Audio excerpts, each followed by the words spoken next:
Hi, everyone. This is Leanne Bryan from the National Center on Subsidy Innovation and Accountability. We're going to get started in just another minute. We see some folks still arriving, so we're going to give a little bit more time.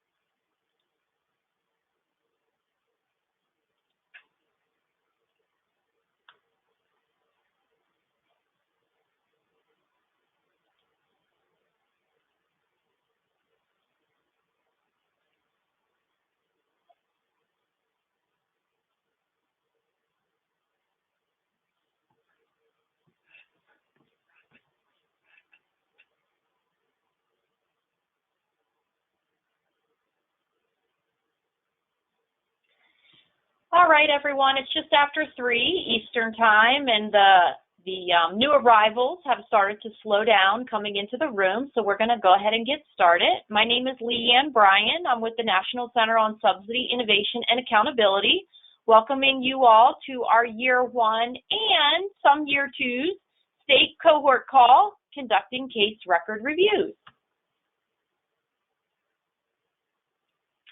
So just real quick, here's who we have on the phone today and who will be hosting the webinar from our end. That's Janae Broadway on the left. She is our error rate specialist in Region 7.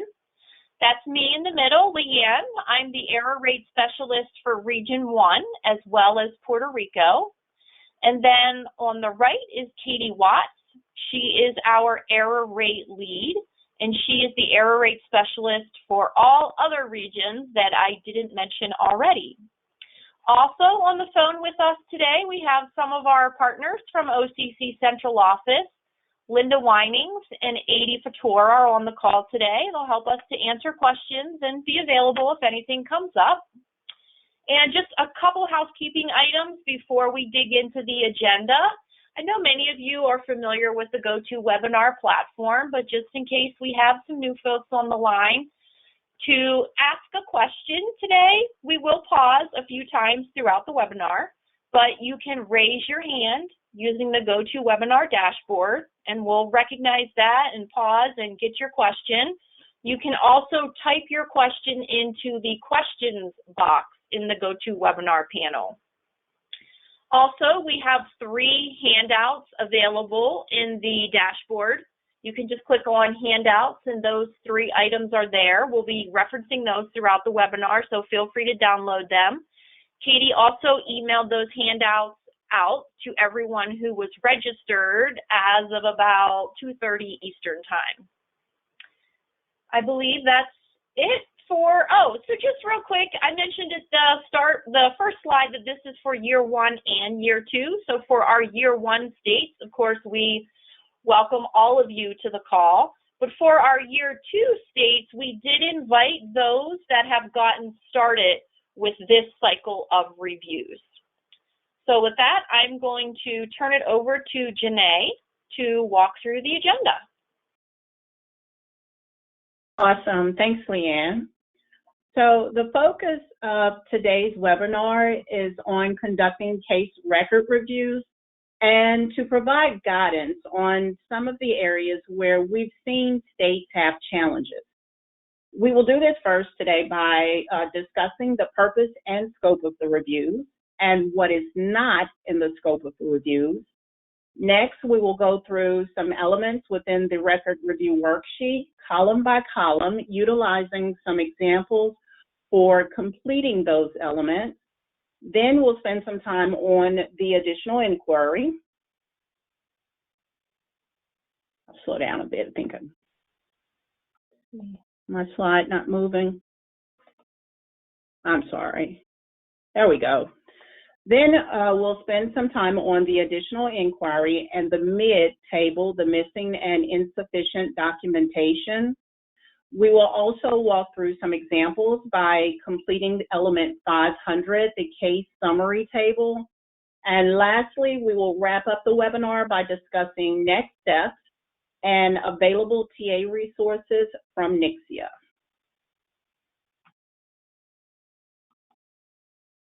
All right.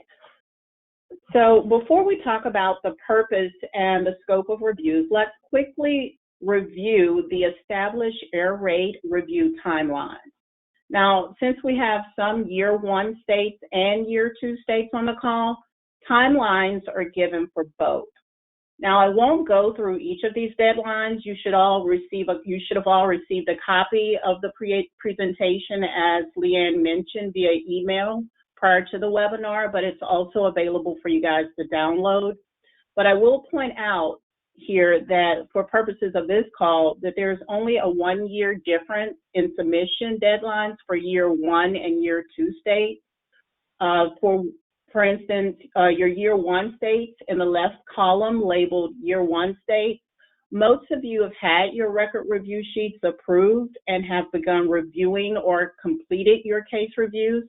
So your case review period was October 1st, 2018 through September 30th, 2019. The next important deadline for you is June 30th, 2020, which is the last day for submitting the ACF 404 report. However, the right column labeled year 2 states lists the year 2 states deadlines, and you are currently in your case review period, which goes through the end of September of this year, 2020, and your final 404 report is not due until June of 2021, okay? So let's move to the purpose and scope of reviews. Now, most of you who are on this call probably already know that the purpose of the error rate review process is to assess child care case records and to determine whether eligibility was determined correctly. And if it was not determined correctly, was there an improper payment? An important thing to note here is on the slide in the scope of reviews here. When conducting these case reviews, we need to remember that the reviewers should be focusing on eligibility actions. What took place during eligibility determination or redetermination, and any subsequent eligibility actions before or during the sample month, such as change reports. The reason we have outlined this particular point today is that we've seen on some joint case review calls things being considered which are not under the scope of review. For example,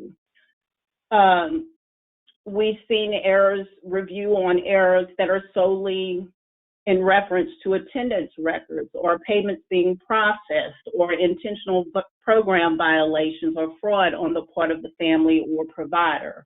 So we wanted to help lead agencies in understanding the difference. And to do that, we've provided you guys some examples that we'll go through on this call today on actions that do fall under a review and actions that do not fall under a review. So let's go over some of those examples here. Here in our first example, we consider a case where the worker determined eligibility correctly. However, due to a systems error with payment processing on the back end, the provider was paid more than the authorized amount. The question is, would this be considered an error for this review? And the answer is no. This would not be considered an error for this review since the payment was authorized correctly on the front end by the eligibility worker and the system error occurrence happened afterwards. When the reviewer was completing, or when the reviewer is completing, and it's an important note, this is a side note, when the reviewer is completing element 500 in the record review worksheet for this particular example, they may notice that the payment amount does not appear correct. It's different amounts. However, as long as the 2 authorizations amount in the element 410 were found to be correct, then there was no need to look any closer into the payment or consider this one an error. In the next example, the worker entered in income into the computer, but due to a glitch, a copay was not attached to the case. So the subsidy was authorized without a copay. This would be considered an error. Well, our question, I'm sorry, would this be considered an error? And the answer is yes. This would be considered an error for this review. Even though the worker seemingly did everything correct, the system used in eligibility determination was an error. So the two key factors in these examples are determination and authorization, right? So let's look at two more examples. Looking to the left side, example 3, the client's income decreased in May. They did not report this change until September, and the sample month was July. So when the reviewer looks at the case record, they may notice that there was a decrease in income effective May or June, depending on processing guidelines. But for the sample month of July, nothing was adjusted for the client. Would this be an error? And the answer is no. Since the change was not reported until September, the eligibility worker would not have been able to act on the change in July. So this would not be an error for the review. In our last example, number 4, let's say that the client's income decreased in May, and they did report it in the established time for the caseworker to take action and meet processing guidelines. However, the eligibility worker did not adjust anything in the case record. Would this be an error for this review? And the answer is yes. The eligibility worker did not take action on a case as it related to the change in income provided, and the adjustment was not made to the case record. So these are just a few examples of what should be included and what should not be included in the review. Before we move forward, does anyone have any questions? I don't see anything, Janae, but oh, I actually do see something. Okay. Okay, so this is a question about example 2. So let's go back to example 2. Okay, from Lily Guyton Wallace. In example 2, where there was a systems glitch, the reason we are considering this an error is because the worker did not pick up on it. Well, in a way, yes. I think that the really important thing here that makes this an error for this review is that it's something that happened, what we call on the front end. It happened during eligibility determination. So, I mean, you could say that, yes, the eligibility worker should have noticed it. But really the reason that it's an error is because it is something that happened during the eligibility process. It was involving the eligibility systems. It happened during that process. So hopefully that answered. Does anyone else on the panel have anything to add to that? Can you hear us, Katie? Yep. That's exactly right. And the other thing is that because that's part of the lead agency's responsibility, I think that's the other piece of the computer glitch is that, it's the responsibility of that agency to make sure that those pieces are working, and that it is, as you pointed out, it is the eligibility process. So that is why that's considered an error. Mm-hmm. And we also have a hand raised. Let's see. I think I just lost it. There we go. It's Kathy Finnegan from New Hampshire. I'm going to unmute you, Kathy. Hopefully this will work. But you can go ahead and say your question.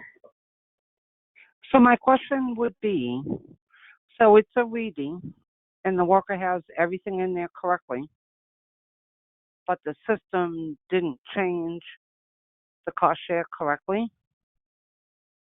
Error or no error?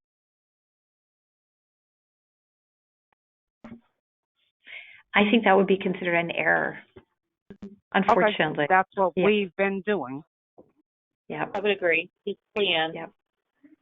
We wish we didn't have to the worker should have caught that. Yeah. It's unfortunate, but that's, yeah. Thank you. Thank you. Put you back on mute. All right. Yeah. So I'm going to move on. I don't see any other questions, but if you do have scenarios that you might have come across and you're wondering if it's an error or not, definitely let us know and we can discuss it, if not on this call, after the call, one-on-one. So thank you, Janae. And at this point, this is Katie Watts. I'm going to take over to go over the next portion of our webinar. And at this time, we'll be looking closely at completing the record review worksheet column by column. So let's start, with, just to back up for a second, I think that most of you, I'm not going to go, really into detail on the nuts and bolts of the record review worksheet. I hope that most of you on the call, are at least somewhat familiar with it already. But again, if you do have questions about just how the worksheet works, you can reach out to us and we can touch base after the call. But right now, I just kind of want to jump into how to conduct reviews with the worksheet. Starting with column 1, reviewers don't add anything to column 1. However, we ask that the reviewers take a look at the boilerplate, the customizations, those maybe policy citations that were added by the state in column 1. Familiarize yourself with those so that you know what to look for in the case record, how you'll determine whether or not that element is an error. So here's an example of an element 100. Element 100 is for application and redetermination forms. And this is an example of a customized element. And let's take a look at column 1. The reviewer, again, read the boilerplate, review that policy citation that's there, and think about what they'll need to examine in the case file and what will need to be present in the case file to meet the requirements of the element. And just a quick side note, for this example and all the others, this is based on a hypothetical state, so your customizations in columns 1 and 2 are going to look different. So just a little note there. All right, so for column 2 in the record review worksheet, the reviewers answer the items to show whether the case met the requirements that were set forth in the boilerplate. All items in column 2 should be carefully considered and completed unless they're not applicable. A lot of times there are, yes, no, NA boxes for each item. If there is no NA option, you can leave that item blank, but try and note in the comments box why it was left blank.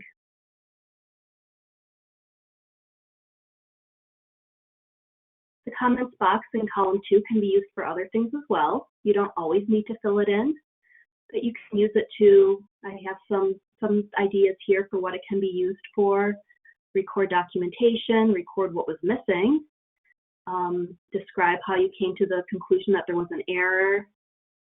You can show calculations for income, copay, or just anything else that wasn't already captured by the items in column 2. I'll show a few examples.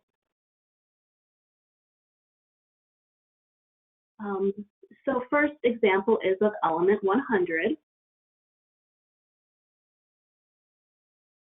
And I'm going to highlight column 2 here. The reviewer determined that everything that needed to be present in the case file was there. So there was the application, the notification of eligibility, the asset declaration, and the certificate were all there. And in this particular case, the reviewer didn't really have anything to note in the comment box, so they left it blank. And that's fine. If there was any additional information they wanted to note, sometimes we see reviewers noting like the date that the application was processed or things like that. I mean, that's a great use of the comment box if it's helpful. But again, it's, if there's nothing really to say here, it's fine to leave it blank.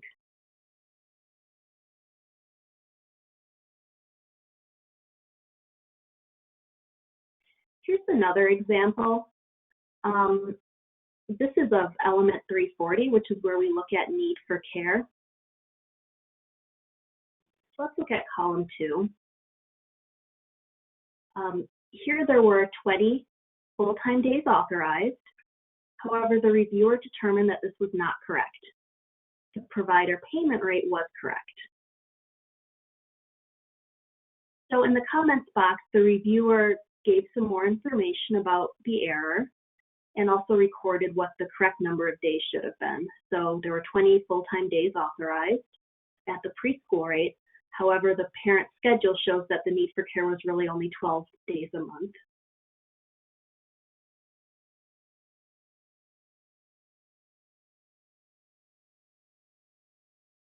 Right, let's do one more example of column 2. And this is element 400, which is where we determine whether the client met financial requirements. So we're usually looking at pay stubs or other financial information here. So let's start at the top of column 2. The reviewer found that income information was missing. And so they're unable to fill out, some of the items here, like total family monthly income, but they can give the family size and they know what the parent fee was. So just note that when there is missing information, just do your best to fill in what you can in the element. Some of the other items, again, they can't really fill them in without that income information. So those items were left blank. And in the comment section, the reviewer specifically mentioned those items. Could not determine whether the family met income threshold or if the copay was correct.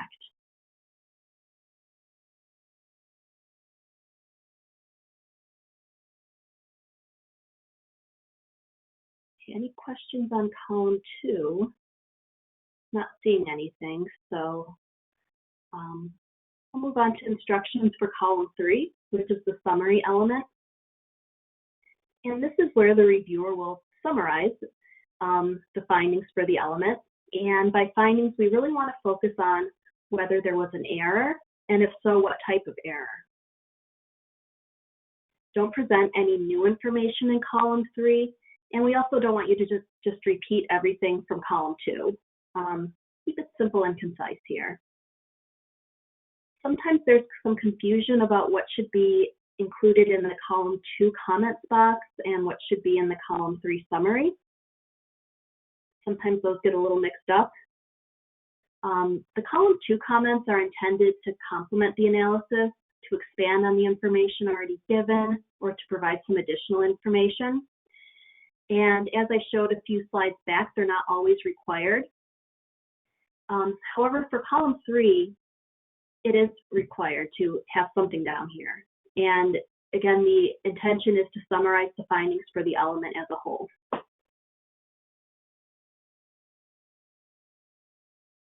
So let's take a look at a couple examples. And actually, there's another question that came in about the comment section in column 2, so why don't I address that now before I get too ahead of myself.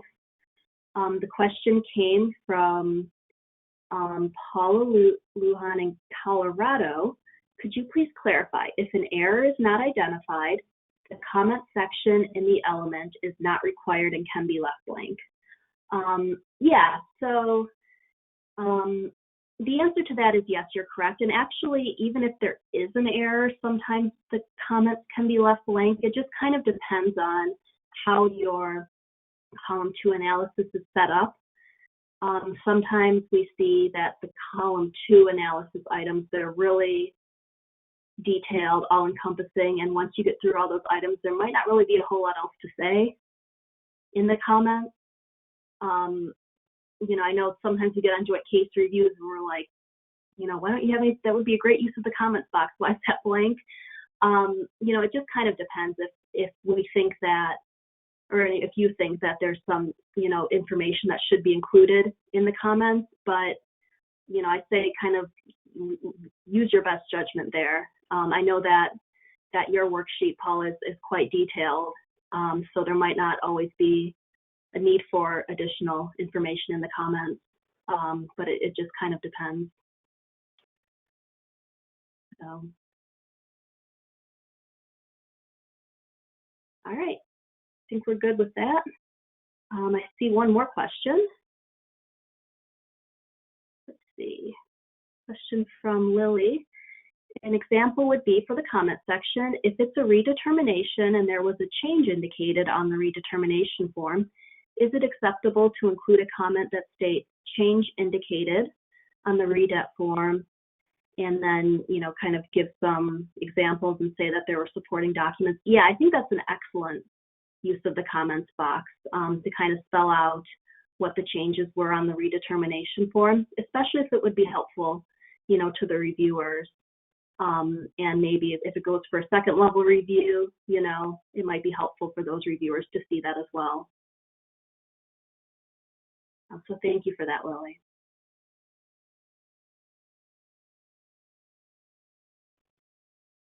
Great. So let's look at some column 3 examples.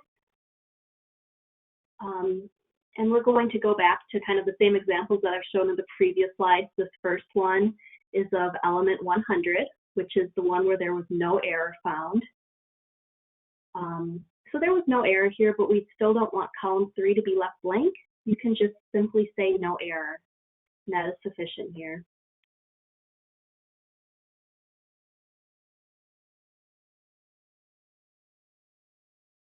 Our next example is from element 340, and here there was the error with the number of days authorized. Remember, in column 2, the reviewer used the comments box to give some details about how they determined there was an error. So looking at column 3, the reviewer wrote that there was a potential payment error, and it was not caused by missing or insufficient documentation, or MID. And then there's just a quick note that it was due to the wrong hours authorized. So this is a good summary. It's to the point. All the extra details about, exactly what number of hours were authorized, those are kept in column 2. And just really focusing on what the error was. Okay, one more column 3 example. This is from 400, which is the one with the missing income information. So looking at column 3, the reviewer again wrote a concise summary here that there was a missing or insufficient documentation error, a potential payment error due to that those missing income documents. We always like when you start your column 3 summary just by stating what kind of an error it was: MID, non-MID, payment, administrative. That's a good way to kind of think about how you'll set it up. All right, so let's move on to column 4. This slide just gives a quick overview of the coding scheme for the 3 items in column 4, items 1, 2, and 2A. Not going to go through this in detail in the interest of time, but we will hopefully cover all these things in our examples.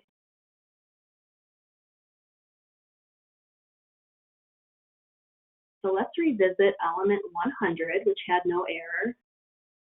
Columns 2 and 3 were already completed in the previous slide, so we'll move over to column 4.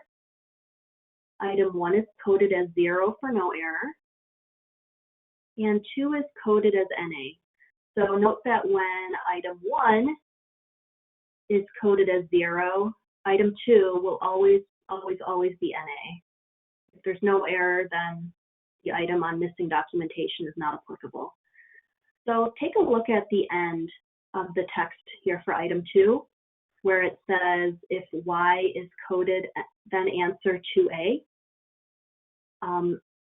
Since item 2 was coded as NA and not Y, then we're going to leave 2A blank and move on.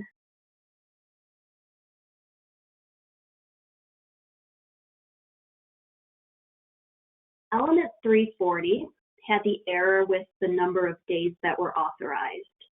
So let's take a look at column 4. There was an error found, so we'll code item 1 as 1. And since the error was not caused by missing or insufficient documentation, item 2 is coded as N. And again, since item 2 was not coded as Y, then we leave 2A blank.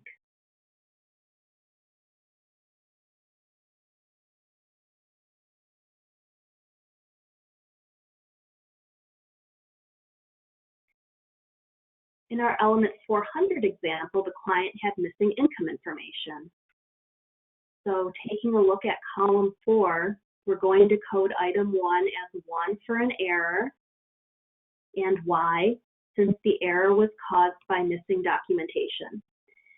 So since we've coded that as Y, we'll need to take a look at 2A. And this asks, was that mid-error something that could potentially result in an improper payment? And you can just take a look at column 3 here. It says that there's a mid-potential payment error. So we're going to code 2A as Y. And at the end of 2A, it says if Y is coded, use the mid-table. And we're not going to get in the mid-table right now, but we will in a few minutes.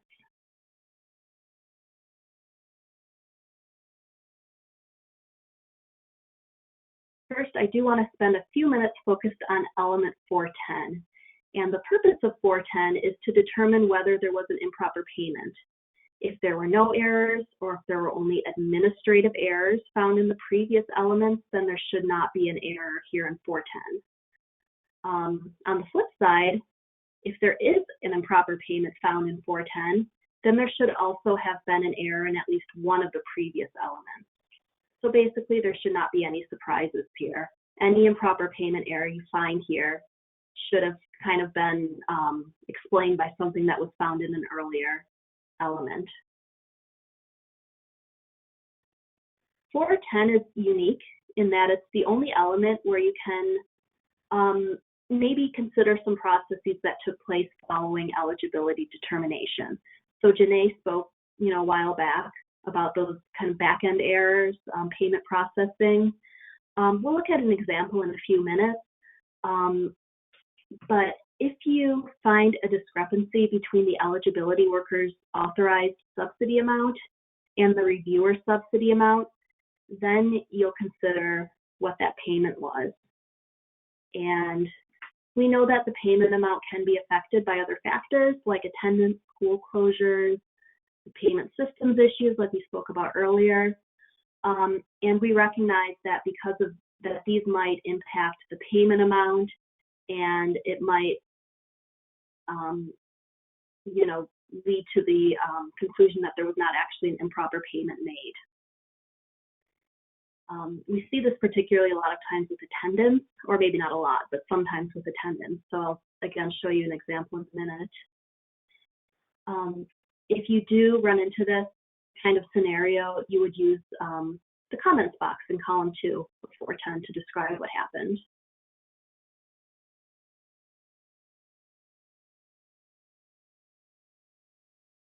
First, let's look at a kind of a straightforward example of a payment error found in element 410. So let's look at column 2. The eligibility worker authorized a subsidy amount of $460 for the sample month, and the reviewer determined that the subsidy amount should have been $276. So hypothetically, if those two figures would have been the same, then you would not need to answer the next 2 items. But since there was a discrepancy, we'll move on to the next one. There was a $184 difference between the 2 amounts. And then we'll bring in the payment amount, which was $460. In the comments section, the reviewer described that there was no copay and that the child was authorized for 20 days, should have only been authorized for 12, and that led to an overpayment. Going over to column 3, focus on the error. There was an overpayment of $184. It was not caused by missing or insufficient documentation, and it was caused by miscalculation of need for care. Over in column 4, we'll code 1 because there was a payment error found, and N because that payment error was not caused by missing or insufficient documentation.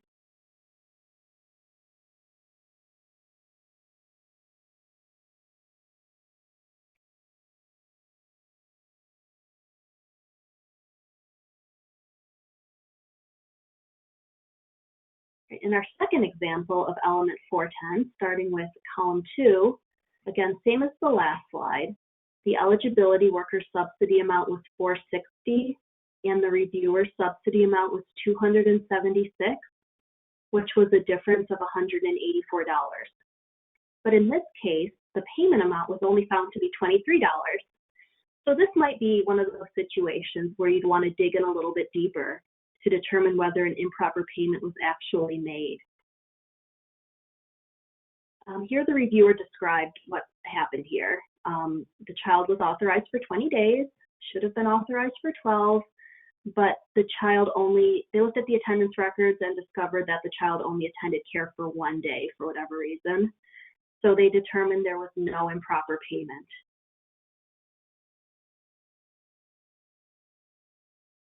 In column 3, state that there was no error. And column 4 is coded as 0 for item 1, there's no error. And 2 is coded NA. Note that even though there was a discrepancy found between the two subsidy amounts, since there was no improper payment, this element is not considered to be an error.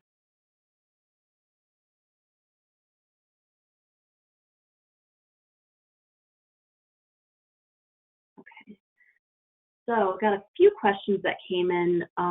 Let's see. I'll stop for a moment before I move on to the next section.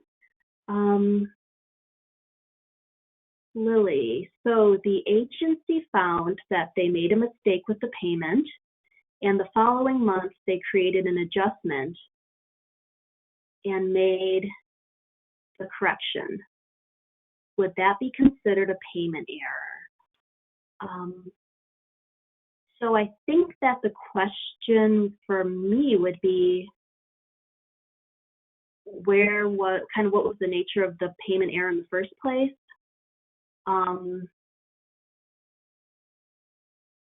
It might, if it was something that happened on the back end, it would not be considered an error to begin with.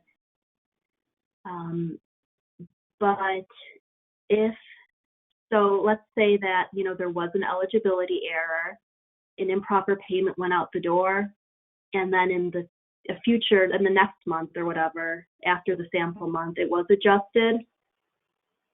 I'm going to bring in Linda and 80, but I think that would still be considered improper payment because it's as of the sample month. Is that correct? I think that makes sense. That's a little complicated, and if you have a real life example, we might want to walk through it, off the call, but just to make sure we're getting all the pieces of it. But in general, I believe that would be correct.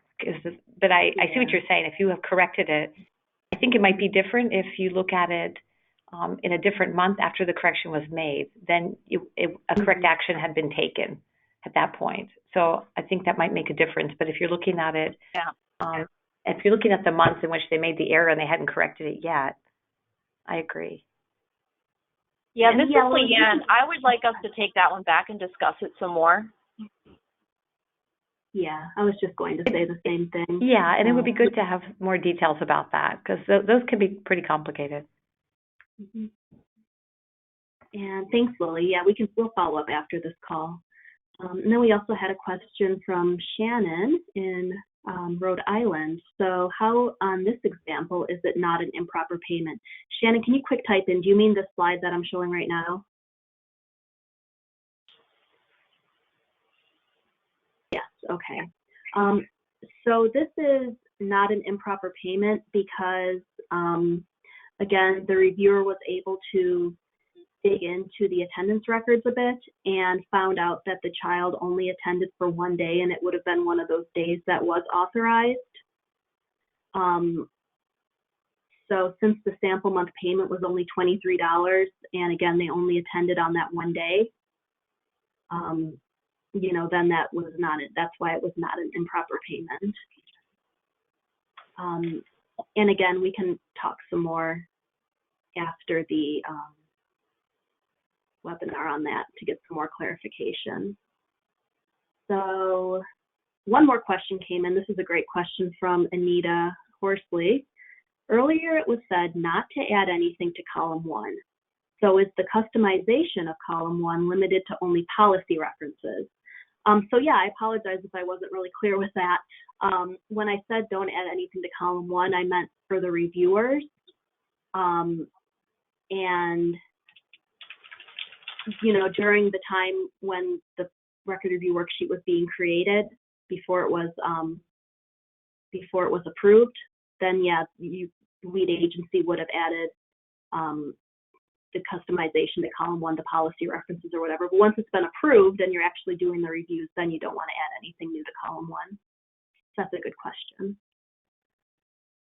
And then I also see another question from Shannon about, it's going back to this example. So Shannon, let's follow up after the webinar on that, because yeah, it's a really good question and scenario, but just in the interest of time, I want to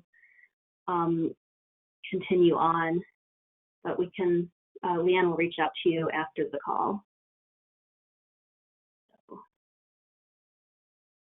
But thanks for all these questions. It's great to hear from all of you. But at this time, I do want to spend some time going into the additional inquiry and the missing or insufficient documentation table, or the mid table. The additional inquiry is a process where certain improper payment errors can be mitigated for this review.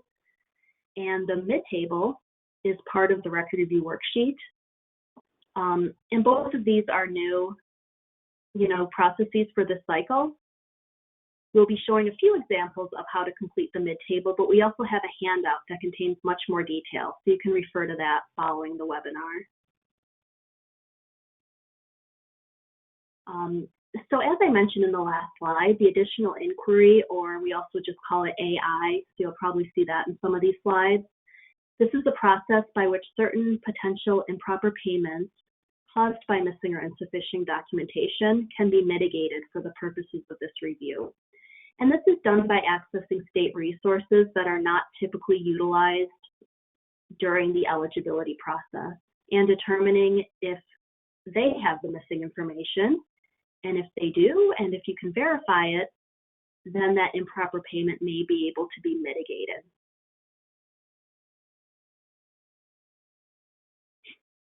So exactly what resources can be used to conduct an additional inquiry?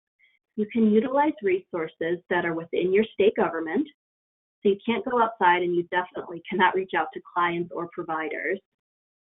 So you're sticking within the state, but outside of the lead agency. And this includes if you use contractors for eligibility determination. That's considered to be part of the lead agency for this purpose. And resources that are not included in your normal eligibility procedures. And this last component here, especially, will look different for every state.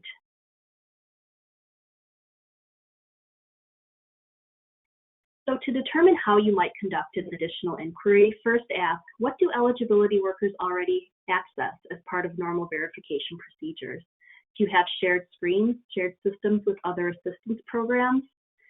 And once you've determined that, think about, are there other systems, documents, other resources that could possibly be accessed?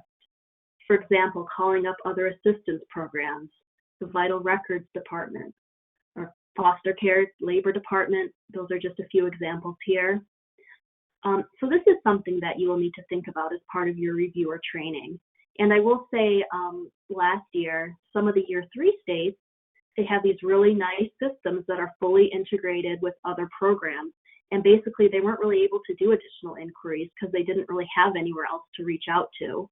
It was already built into their systems that are accessed by the eligibility workers.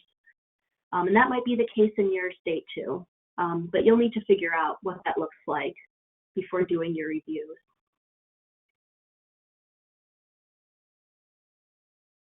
So let's think about some scenarios to determine when and how an additional inquiry might take place and when the mid-table would be completed. So this first example, while reviewing element 100, the reviewer found that one of the pages from the application was blank.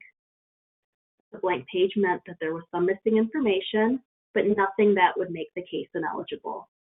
According to this state's policy, the blank page would not result in an improper payment. And I bolded according to the state's policy because we definitely recognize that, that change, that might be different for you. So the reviewer determined that this was an error, but there was no improper payment. So this would not be a case where there would be an additional inquiry, and this would also not be a case where the mid-table would need to be completed. The mid-table is only completed where there is a mid-error that could potentially cause an improper payment. Thinking back a few slides to the record review worksheet, column 4, that item 2A notes that, if it's 2A is coded as Y, then the mid-table is completed. So there was no potential improper payment here, so no mid-table.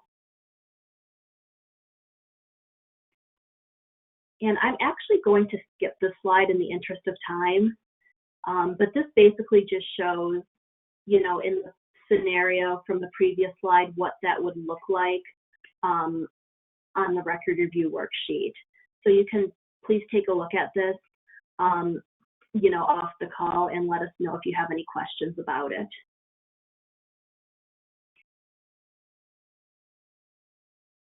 For example 2, the reviewer found in element 400 that there was income information missing from the case file.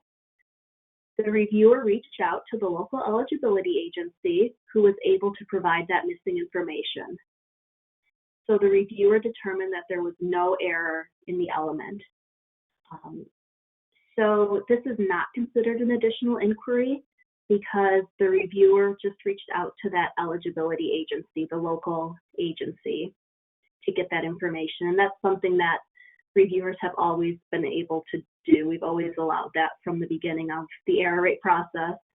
So that's, again, staying within the lead agency. So that's not an additional inquiry. And you would not need to complete the mid-table for this element. And again, I'm going to skip this slide. It's the same thing as before. You can look at it hopefully after the call and let us know if there's anything you want us to walk through.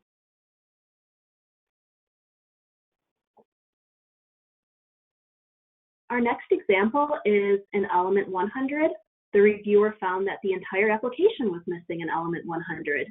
According to this state's policy, that missing application would result in an improper payment. Since the application is something that's really unique to the lead agency and to the child care program, there's not really an additional inquiry that could be conducted. You can't reach out to someone else and get the child care application.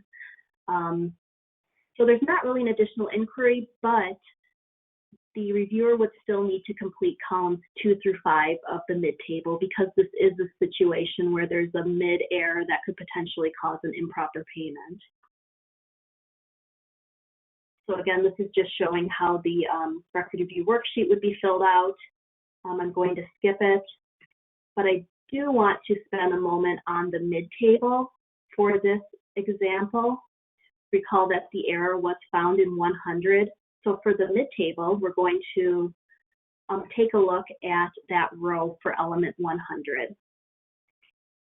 Since there was no additional inquiry that could be conducted, the reviewer would only fill out columns 2 through 5 of the mid-table. In column 2, describe what documentation was missing or insufficient, and it was an application. In column 3, record the dollar amount of the potential improper payment, which was $250. And in column 4, is there an additional inquiry that could be made to mitigate the potential error? In this case, there is none, so we're going to code that as 0. And in column 5, describe why not, and that's just that the application is unique to the child care program. I'm not going to get into the rest of the mid-table right now, including the totals row. It is on that handout, the mid-table handout that I mentioned earlier. For now, I want to get into our next example. So in this one, while reviewing element 400, the reviewer found that the income information was missing from the case file. The lead agency has shared screens with other assistance programs, and they were able to verify income information with shared screens from SNAP. So according to this state's policies and error definitions, this is considered an error but no improper payment. In other states, again, it depends on what your error definition is. This might not be considered an error at all as long as that, information was in the system. But we're going to say here that it's an administrative error. So there would not be a mid-table completed for this element. Again, we're going to skip this in the interest of time, because I do want to spend a moment on this last example. And this is kind of, the setup is the same. The reviewer was looking at element 400 and determined that there was income information missing. In this lead agency, there are no shared screens with other programs. The reviewer was able to reach out to the SNAP worker who provided missing information, the missing income information.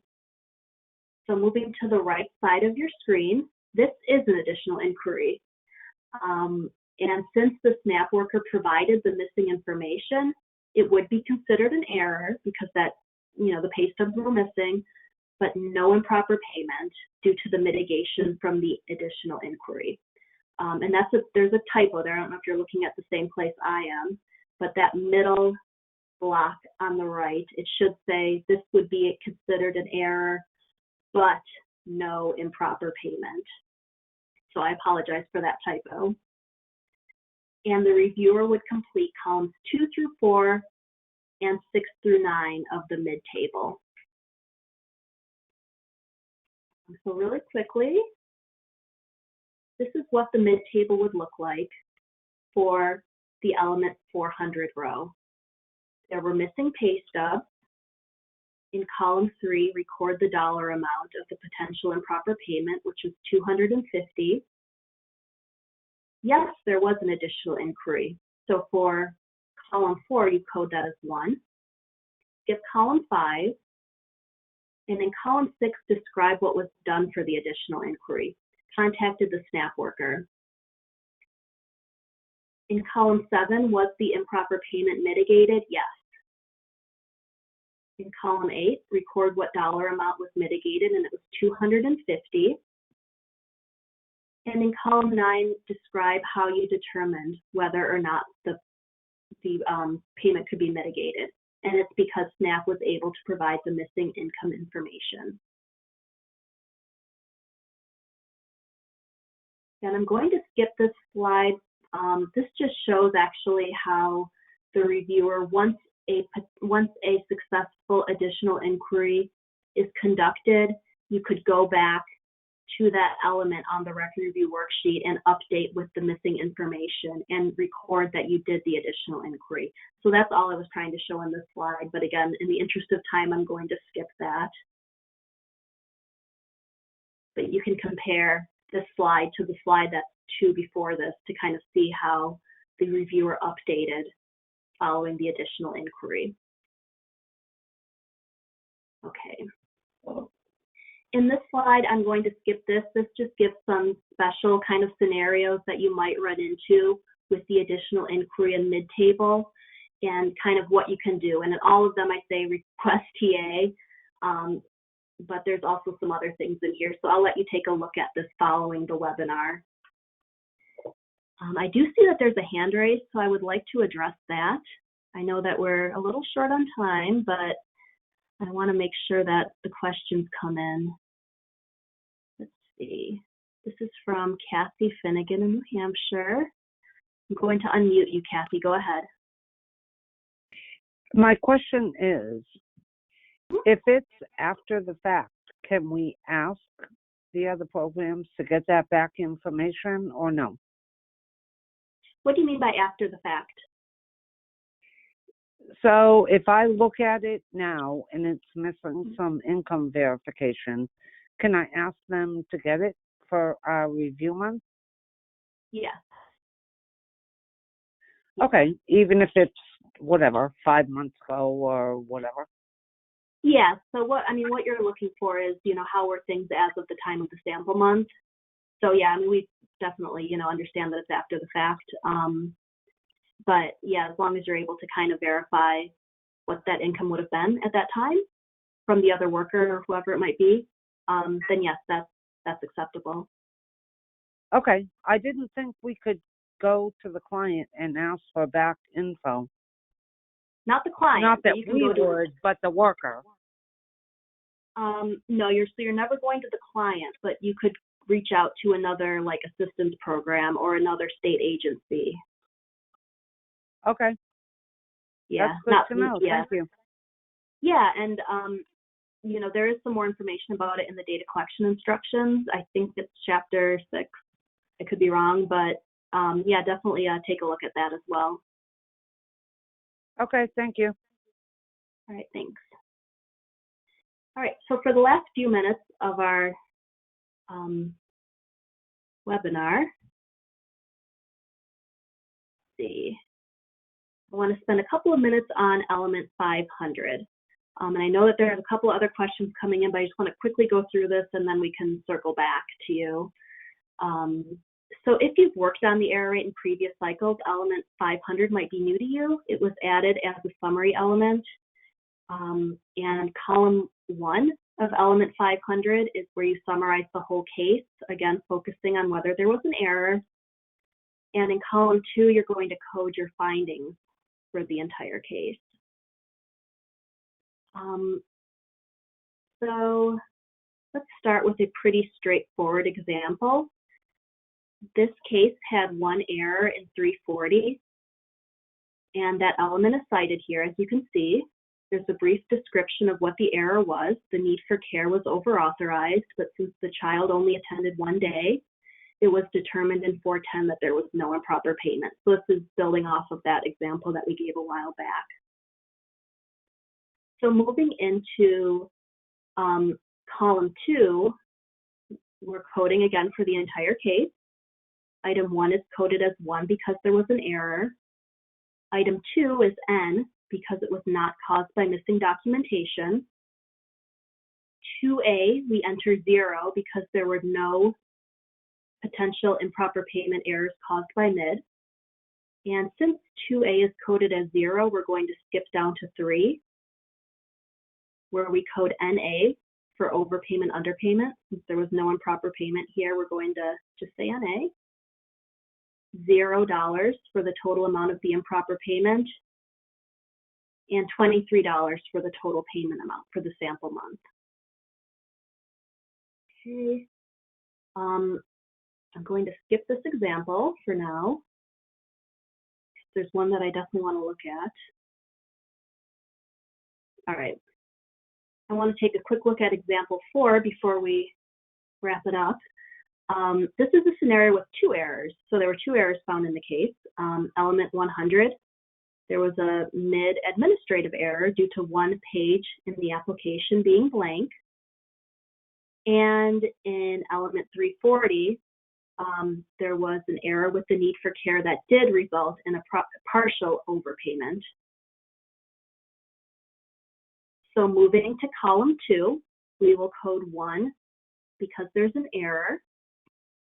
And we're going to code N for missing or insufficient documentation. So there are 2 errors here. And when you code item 2, you want to look at what the payment error was. The payment error caused by missing documentation. And in this case, the payment error was in 340 and it was not caused by missing documentation. So that is why we're coding this as N. And in one of the handouts that we included for this webinar is all about how to code this item 2 and 500.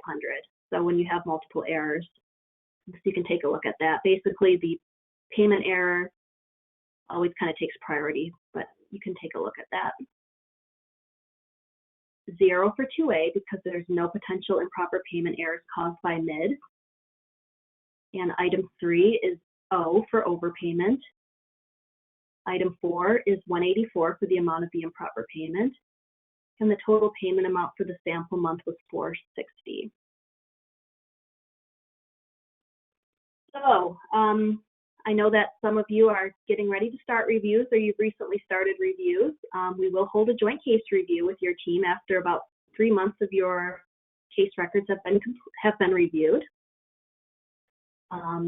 Your program specialist at the regional office, as well as your error rate specialist here at NICSIA, will check in with you occasionally just to check in and see how things are going.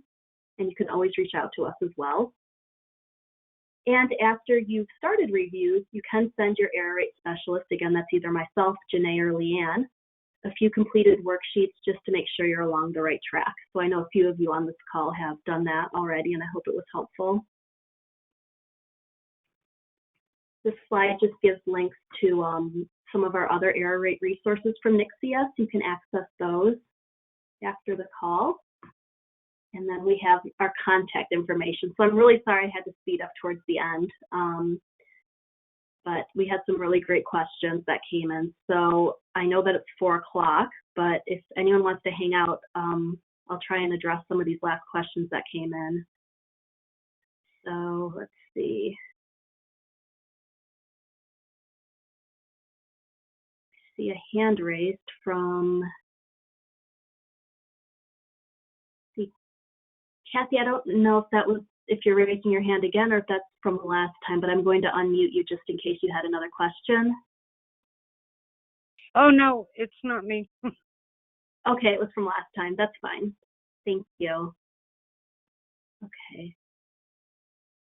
So, all right, well, then on that note, then we can go ahead and wrap things up. Thank you so much for your attentiveness and for all the great questions that came in. There's going to be a evaluation that pops up as you close out, so please feel free to, well, we'd really appreciate if you could fill it out, and if you have any follow-up questions, you know, please feel free to ask your questions on there, or you can email us. Any other closing thoughts from the rest of the panel? Nope. Thanks everyone for attending. All right. Thank you, everyone. Have a great rest of your day. Bye-bye. Have a good one. Bye-bye.